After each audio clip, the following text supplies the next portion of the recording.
Merci à vous tous d'être parmi nous aujourd'hui. Cette question est pour M. Vaillancourt et M. Pépin.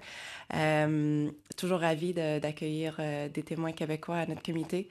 J'aimerais aborder avec vous l'exception culturelle dans le nouvel accord. Vous avez déjà mentionné que l'accord protège et modernise l'exemption culturelle. Et comme vous savez peut-être, il y avait une pression quand même intense sur la ministre et nos négociateurs de s'en débarrasser complètement ou de fortement l'affaiblir, mais nous l'avons maintenue. L'exception culturelle protège nos artistes, comme vous l'avez mentionné, et préserve notre contenu canadien. Et en tant que députée de Montréal, je suis particulièrement fière que notre gouvernement ait su maintenir cette exception pour protéger notre culture québécoise.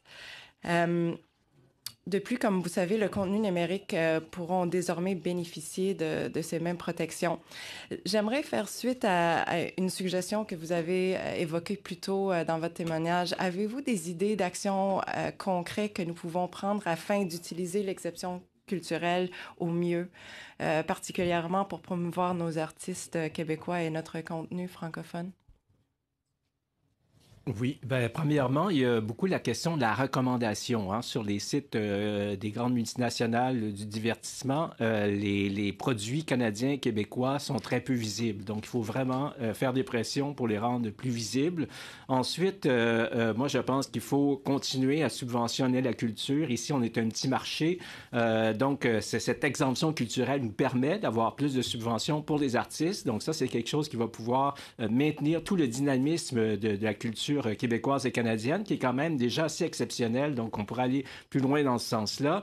Et aussi, moi, je trouve que comme troisième proposition, ça prendrait une plus grande participation fiscale des grandes entreprises qui profitent du marché ici, c'est-à-dire d'un marché qui va consommer leurs produits, mais qui paye très peu de taxes, d'impôts. À ce moment-là, ça serait la meilleure contribution que ces compagnies pourraient faire. Donc, ça prend des mesures assez claires, énergiques et fermes qui vont dans ce sens-là. Merci. Est-ce que vous avez quelque chose à rajouter, M. Pépin? Non, ça va, c'est lui le spécialiste de la OK, culture. parfait.